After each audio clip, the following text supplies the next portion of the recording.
You're still single, huh? Guess some people just aren't the marrying type. That sentence came out of my sister's mouth so casually, like it was part of the Thanksgiving prayer. Everyone at the table chuckled soft, polite, a little too rehearsed, except me. I just sat there, holding my fork in midair, pretending the turkey on my plate was suddenly the most interesting thing in the world. It wasn't the first time Amanda had said something like that. She always did it with that same syrupy tone, her lips curled into a smile that looked warm enough to fool anyone who didn't know her. But I did. I'd known her my whole life. I knew that tone meant only one thing: she was about to humiliate me in front of everyone. My name's Lauren. I'm 34, single, or at least that's what everyone in this house thought. I have a stable career as an environmental scientist in Seattle. I own my own condo, and I'm married to someone who actually treats me like a human being. But in this family, none of that matters. Success isn't measured by happiness, it's measured by how many people clap for you at your wedding. And Amanda, oh, she got plenty of applause.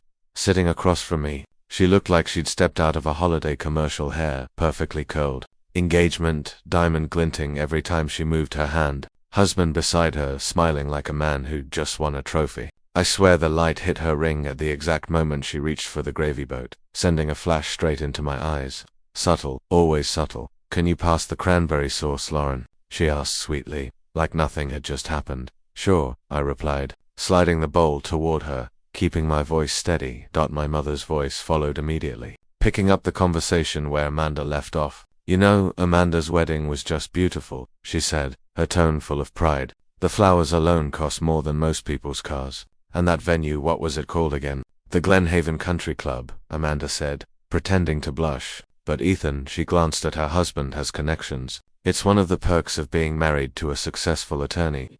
Everyone laughed again. I didn't, I just kept eating. The turkey was dry, as always. Mom never managed to time it right, but no one would ever dare say that aloud. Not to her. In this house, criticism flowed one way, and it was always toward me. Lauren, you really should have come to the wedding, Dad said, his voice mild but loaded. You missed something truly special. I'm sure it was lovely, I said quietly. Mom's fork clattered against her plate. Lovely, she repeated. It was the wedding of the century. Everyone who mattered in this town was there: the Carters, the Whitmans, even Mayor Collins. Amanda smiled wider. 320 guests. Almost everyone we invited came. I took another sip of wine. The trap was coming, I could feel it. After decades of family dinners, I'd learned the rhythm of their cruelty: compliment, boast, pause, then the jab. It didn't take long, so, speaking of weddings, Amanda began, her tone dripping with false innocence. When are you finally going to settle down, Lauren? You're not getting any younger, you know. I set my fork down carefully. My heart was pounding, but my hands didn't shake. Before I could answer, Mum jumped in. She's been dating that man for years. Now what's his name again? James, John, Daniel, I corrected gently. His name is Daniel. Oh, right, Daniel, Mum said, waving her hand dismissively. What does he do again? Something about computers. He's a software engineer at Microsoft, I said. Amanda laughed, a high, tinkling sound that reminded me of broken glass. Oh, that's right, the IT guy. Does he even own a suit? Her husband chuckled under his breath. Dad stared at his plate, suddenly fascinated by his mashed potatoes. He never joined in, but he never stopped it, either. His silence had always hurt worse than their words. When's the big day? Then, Amanda pressed, eyes sparkling. Or is he dragging his feet? You know, men can tell when a woman's desperate. It's not a good look. I felt the heat rise in my chest. For a moment, I almost gave her what she wanted: a reaction, an argument, something to feed her smug satisfaction. But instead, I exhaled slowly and said, actually, we already had the wedding. The entire table went still. The only sound was the old grandfather clock ticking in the hallway. Mum said finally, her voice brittle. I'm married, I repeated calmly. We got married 8 months ago, June 14th, to be exact. Amanda's mouth fell open. That's impossible, she said, her laugh shaky. You didn't. I did, I interrupted. You all got invitations. For a second, no one spoke. Then Dad frowned. Lauren, we never received any invitations. You must be mistaken. I smiled, a small, sad smile that had been waiting years to surface. No mistake. I sent 5 invitations, all certified mail, all signed for on April 24th. Amanda's face paled. I didn't pull out my phone right then. That part comes later, but I could feel the blood drain from her face. Could see her throat tighten. She knew exactly what I was talking about. Mum reached for her wine glass, her hand trembling slightly. You're saying, we were invited. I'm saying someone made sure you never saw the invites. The words hung there between us, heavy and electric. For as long as I could remember, Amanda had been the center of gravity in this family. Everything revolved around her grades, her friends, her relationships, her wedding. I was the quiet one, the steady one, the one who didn't cause problems. And somehow, that had made me invisible. I can't count the number of times I drove 4 hours each way just to spend the holidays here, rearranging my work schedule, showing up, only to spend the whole weekend watching them talk about Amanda like she'd cured cancer. I'd tell myself it didn't matter. I'd tell myself I was strong enough to handle it. But that night, sitting at the same old table with the same china plates and the same dry turkey, something inside me shifted. I realized I wasn't angry because they didn't show up to my wedding. I was angry because I'd spent 34 years begging to be seen. And the worst part, they never even noticed I'd stopped trying. The silence stretched long and awkward. Mum cleared her throat. Well, she said stiffly, if this is true, then I suppose congratulations are in order. Thanks, I said. It was a beautiful day. Amanda didn't move. Her fork lay untouched beside her plate. She was still smiling, but the edges of that perfect grin were cracking. In that moment, for the first time in my life, I felt something new, a kind of calm power that comes from finally telling the truth out loud. I took another sip of wine, let the burn steady me, and said softly, you didn't miss the wedding because you weren't invited. You missed it because you chose not to see me. The table fell quiet again. The laughter that had filled the room just minutes ago was gone, replaced by the sound of 4 people realizing the golden daughter's shine wasn't so blinding anymore. And as I sat there, staring into the flickering candlelight, I thought to myself, maybe this Thanksgiving, I finally stopped being the family's invisible one. For a long second, no one moved. The clinking of forks, the soft hum of the heater, everything stopped. Even the candlelight seemed to flicker slower, like the house itself was holding its breath. Amanda blinked first. You're married, she said, her voice a mix of disbelief and laughter, like I'd told the world's most absurd joke. Come on, Lauren, that's not funny. I'm not joking. My tone was even steady. I'd practiced calm for years in this family. We had a small ceremony in June. Mum frowned, her expression frozen somewhere between confusion and irritation. Why on earth would you get married without telling us? That's not how family works.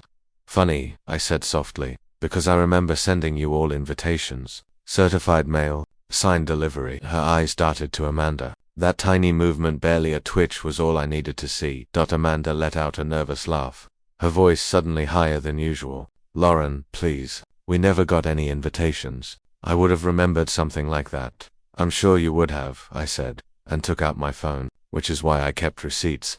I swiped through my files, the same way a lawyer presents evidence to a hostile witness. The screen glowed in the warm, golden light, illuminating the faces that had once looked down on me. April 24th, I said, reading off the email confirmation. 5 certified envelopes. 1 to Mum and Dad, 1 to you, 1 to Grandma, and 2 to close family friends. All signed for on delivery. Want to guess who signed for yours? Amanda's color drained. Let me guess, Ethan said awkwardly, trying to lighten the mood. A mailman mix-up. I turned the phone toward him. A photo of the delivery receipt filled the screen. Amanda Carter's signature, neat and familiar, scrawled right beside the tracking number. She signed for it, I said quietly. Then she never gave it to anyone. The silence was deafening. Mum's single quote as hand flew to her chest. Amanda, sweetheart, that can't be right. Tell her that's not right. Amanda opened her mouth, then closed it again. She was pale, eyes darting from me to the phone like a trapped animal. I don't know what that is, she finally managed. It could be fake, really. I scrolled down to another photo, this time the post office record, because this looks like your handwriting. And this, I clicked again, is the tracking log showing the package delivered to your home address at 3:42 p.m. that day. Dad leaned back in his chair, rubbing his forehead. Lauren, he said, voice heavy, this is a lot to take in. Are you sure there isn't some mistake? Dad, I said, my voice breaking just slightly, I sent you an invitation because I wanted you there. I wanted all of you there, and I waited. I checked the mailbox every day for a reply that never came. So no, there's no mistake. Mum's face tightened. She reached for her napkin, dabbing at her mouth, though there was nothing to wipe away. If what you're saying is true, she began, then why didn't you call us when no one responded? I did, I said, 3 times. You didn't pick up, and Amanda, I looked straight at her. You told me you were busy every single time. Amanda's lips trembled. I didn't, you did, I said firmly. You said you were traveling. You told me you were in San Francisco for a conference, but according to your Instagram, you were at Mom's house that entire weekend. Ethan shifted uncomfortably beside her. Amanda, what is she talking about? She didn't answer, and then it hit me like a wave that had been building for years but finally crashed. This wasn't about a lost invitation. It was about control, about keeping me small, quiet, and out of the picture. Amanda had spent years being the center of attention, the daughter who could do no wrong. Maybe she thought my wedding would shift that balance. Maybe she couldn't stand the idea of me having a moment that wasn't hers to steal. I set my phone down on the table, the screen still lit with proof. You didn't want them to come, I said, my voice calm now. You wanted to make sure my day went unnoticed, so you took that chance away from me. The room was heavy with the kind of silence that no one wants to break. Mom's eyes filled with tears, frustration, guilt, or maybe just embarrassment. Amanda, please tell me this isn't true. Amanda's chin quivered. I didn't think it would matter, she whispered. It was just a small ceremony. You didn't even tell us you were engaged, because you made fun of me every time I brought Daniel up. I said, you told me he wasn't good enough, that he was boring. You called him a phase. She pressed her palms to her eyes. I thought I was protecting you. I didn't think exactly. I cut in. You didn't think. You just decided for me. Dad exhaled loudly, the sound slicing through the tension. Amanda, this is disappointing. His voice was low, measured, but I could hear the weight behind it. You had no right to do that. Amanda's tears spilled over, but for once, they didn't move me. Maybe there was a time when I would have jumped to comfort her to keep the peace, but that time was over. Mom, still trying to gather control, straightened in her seat. Lauren, she said, I'm sure your sister made a poor decision, but you can't hold on to anger forever. We're family. I laughed softly just once, without humor. You keep using that word like it's supposed to mean something. Don't be cruel, she said. Cruel. I met her eyes. You missed my wedding. All of you. You left an empty seat where my parents should have been. You left me explaining to Daniel why his new family didn't show up. You think showing the truth is cruel. Mom didn't answer. She just looked down at her plate, tears threatening to fall but never quite forming. Amanda whispered, I'm sorry. The words hung in the air, small and weightless. I looked at her for a long moment. No, you're embarrassed, I said quietly. There's a difference. She flinched. Ethan cleared his throat, pushing back from the table. Maybe we should take a break. No, I said, more sharply than I meant to. We're not doing that. Not this time. For years, every uncomfortable moment in this family had been swept under the rug, wrapped up in forced smiles and polite toasts. But not tonight. Not anymore. I don't want your pity, I continued, my tone calm again, deliberate. I don't need you to like Daniel. I just wanted you to show up, to be there. That's all I ever wanted from any of you. No one said a word. Even the air felt heavy, thick with all the things we'd never said. After a long pause, Dad finally spoke. Lauren, I'm sorry we weren't there, he said softly. I wish I'd known. I truly do. I nodded. I believed him, at least a little. But belief didn't undo the ache of watching the empty chairs where they should have been. Mom looked from him to me, eyes pleading. Can we not do this at Thanksgiving? I smiled faintly. This is the only time we ever talk, Mum. So yes, we're doing this at Thanksgiving.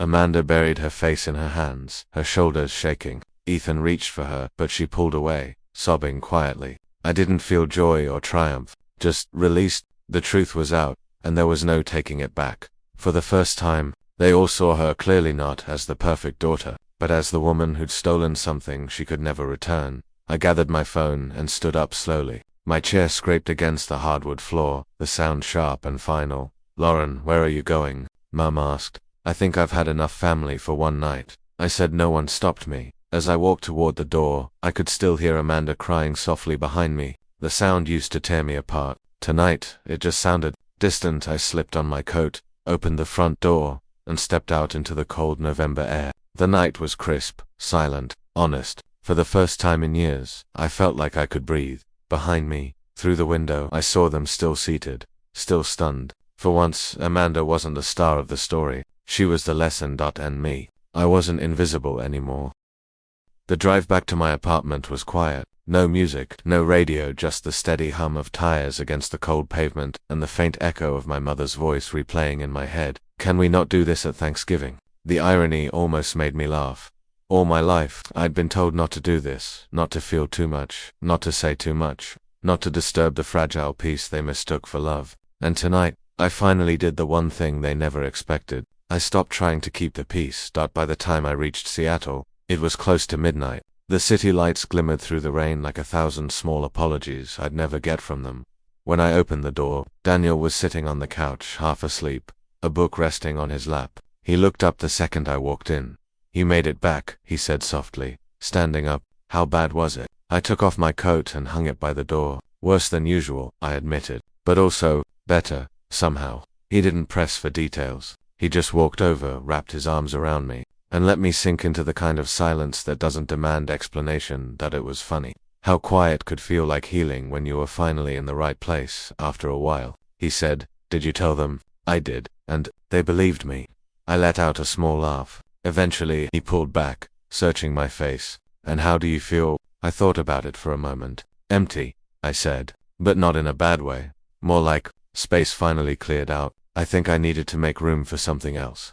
He nodded, brushing a strand of hair from my face. "You don't have to talk about it tonight." "I know," I whispered, "but I think I will." I made us tea, the familiar ritual grounding me as the kettle hissed softly. Daniel sat at the counter, patient as always. When I told them about the invitations, I began. You could have heard a pin drop. Amanda didn't even deny it. She just sat there, crying. Mum tried to cover for her. Dad, well, he looked ashamed, I think, but he didn't say much.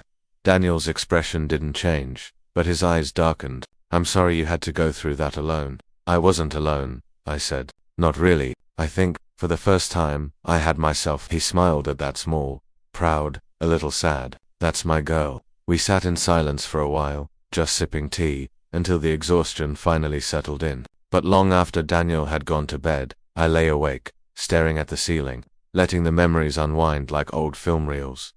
Every birthday they forgot, every time I called and no one answered, every holiday I showed up to out of obligation, not joy.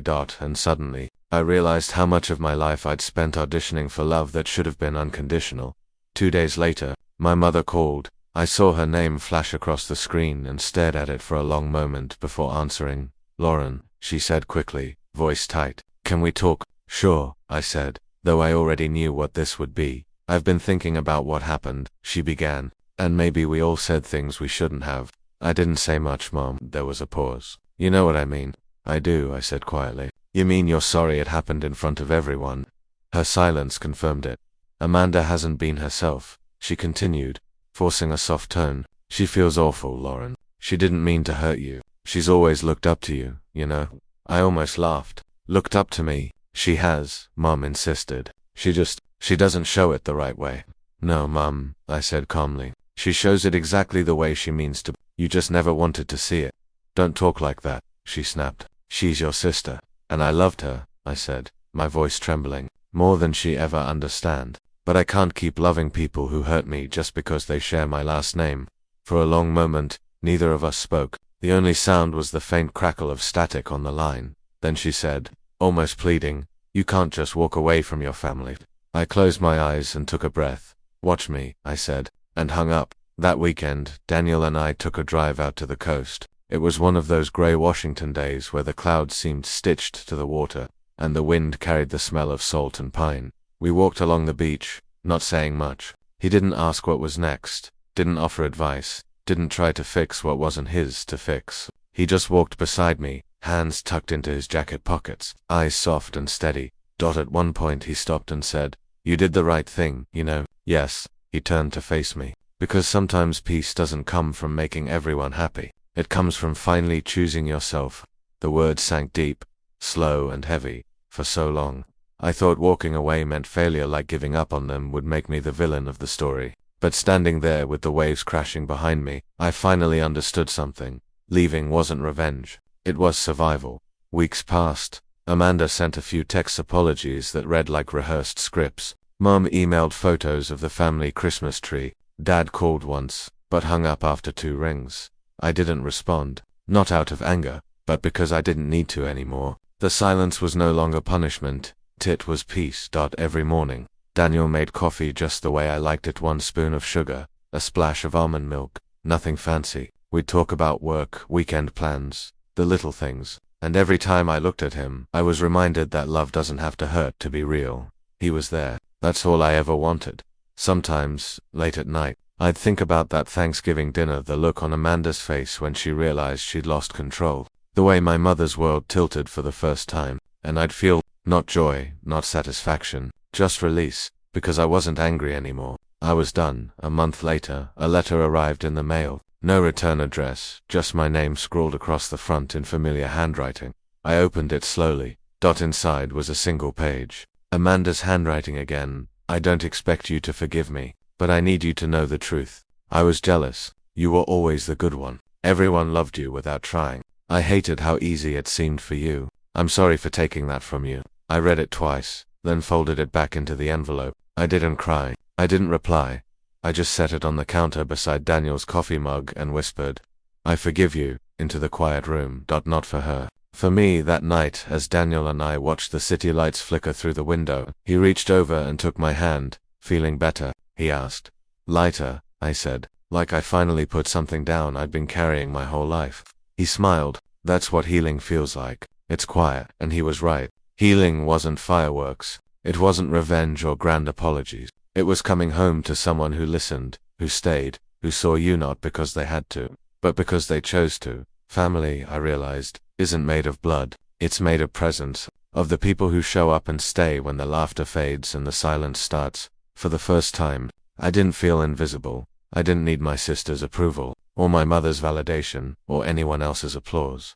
I had peace. And peace, I learned, doesn't need to be loud to be powerful. Sometimes, silence says everything. Time has a strange way of softening sharp memories. Weeks turned into months, and that Thanksgiving night became less like a wound and more like a scar, something I could touch without flinching. But never forget, life didn't change overnight. Healing never does. It happened in small, almost invisible ways. Mornings with coffee and laughter, long walks with Daniel by the pier, evenings spent cooking dinner together in our small kitchen while the rain tapped against the window. For once, my world was quiet, and the quiet wasn't lonely. Then, one afternoon in early spring, I got another letter. The handwriting was shaky, familiar. Amanda. I stood there for a long time before opening it. Inside were 2 pages, folded neatly. Her words pressed into the paper like she'd written them through tears. "Lauren, I don't know if you'll ever want to speak to me again. I've started therapy. My counselor says I need to stop comparing my worth to yours. I spent my whole life trying to win a race you weren't even running. I'm sorry, not just for the wedding, but for every time I made you feel small to make myself feel big. There was more. Apologies, explanations, promises to change." I folded the letter back up, placed it in my desk drawer, and didn't write back. Not because I was angry, but because I didn't need to reply to understand what it meant. Sometimes silence isn't punishment, it's peace. A few weeks later, the emails started coming. Then calls, then voicemails from my mom. "Your sister's trying, sweetheart. She really is. She's getting help. We'd love to see you. Maybe dinner next month. Lauren, please. Your mother misses you." I didn't respond to those either. Not out of cruelty, but because I finally learned the difference between forgiveness and return. Forgiveness sets you free. Return puts you back in the cage. It wasn't until nearly a year later that I went back. Not for a holiday. Not for Amanda. For my mother. She'd had a mild stroke, nothing fatal, thank God, but enough to shake everyone. Dad called me himself, his voice trembling. "She keeps asking for you," he said. So I went. The house looked smaller than I remembered. The flowers out front had wilted. The porch light flickered. It didn't feel like the place I grew up. It felt like a shell, holding echoes of people who had never really seen me. Mum was lying in her recliner, wrapped in a blanket. When she saw me, she tried to sit up. "Lauren," she whispered, her voice thin but warm. "You came." "I did," I said softly, taking her hand.